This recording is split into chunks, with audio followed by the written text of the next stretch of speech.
If you think vaccine passports are a bad idea, that abortions should almost universally be banned, and that no voices, including conservative voices, should be silenced in the classroom, then Idaho might be the place for you. In this video, I have some breaking Idaho news on these three topics, and I'll start with the suggestion of having to carry around a little piece of paper that says you've been vaccinated against COVID-19. Just the other day, Governor Brad Little signed an executive order that banned the use of vaccine passports here in Idaho. Now, if you've been watching the news at all, you'll know that this idea has been thrown around in the media a lot lately. In Europe, they're developing a COVID-19 status certification. In Israel, for example, they have a full-blown green badge that you have to wave before you're even allowed to dine indoors.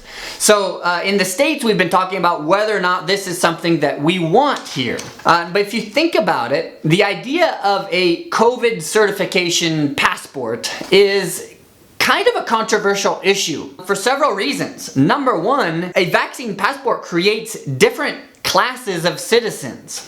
If you can't dine indoors unless you've been vaccinated, then suddenly we have two different groups of people. Those that are allowed to eat indoors and those that are not.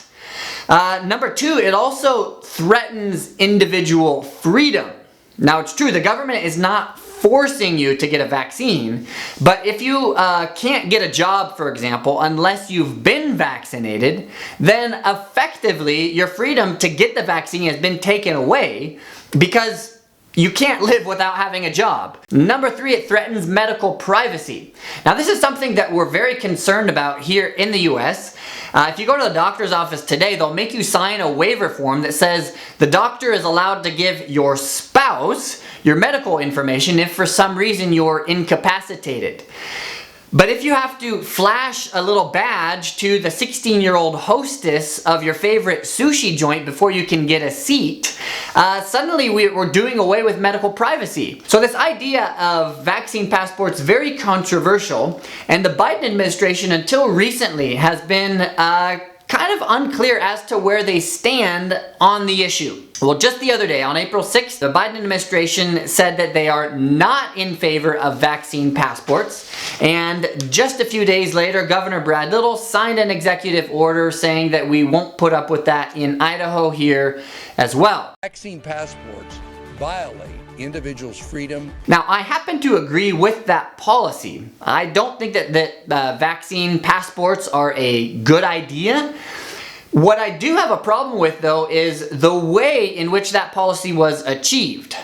The governor is not somebody who should be making law. He's part of the executive branch, not the legislative branch. And the same goes for the president.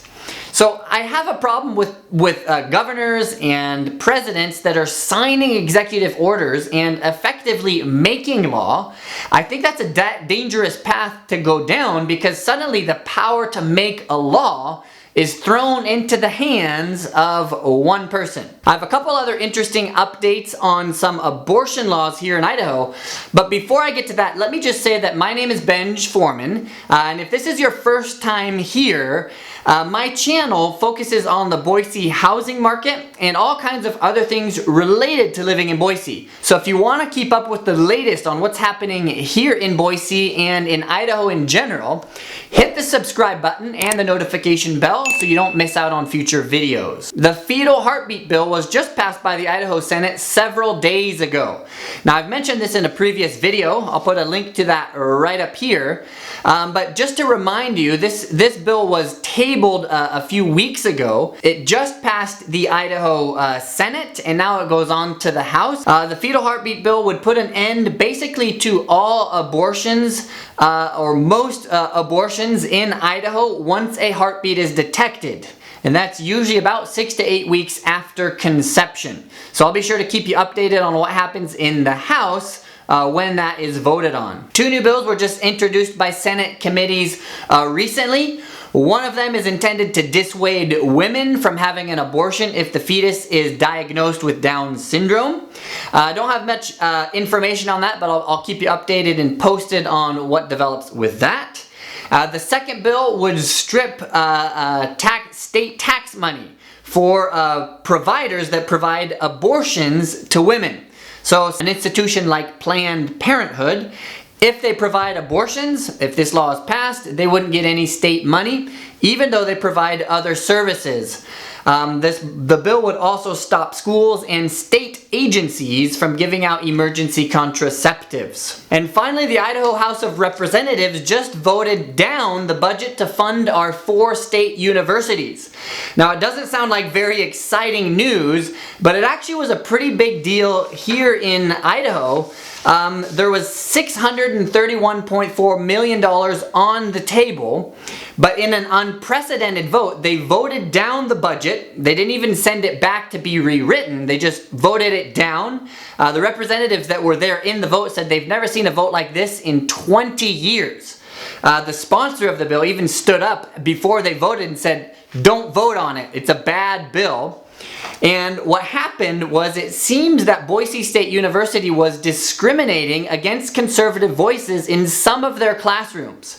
I guess in a college genetics class, they were teaching future doctors that sex is not binary, it's a spectrum. So it's not just male and female, there's a whole slew of other sexes between that.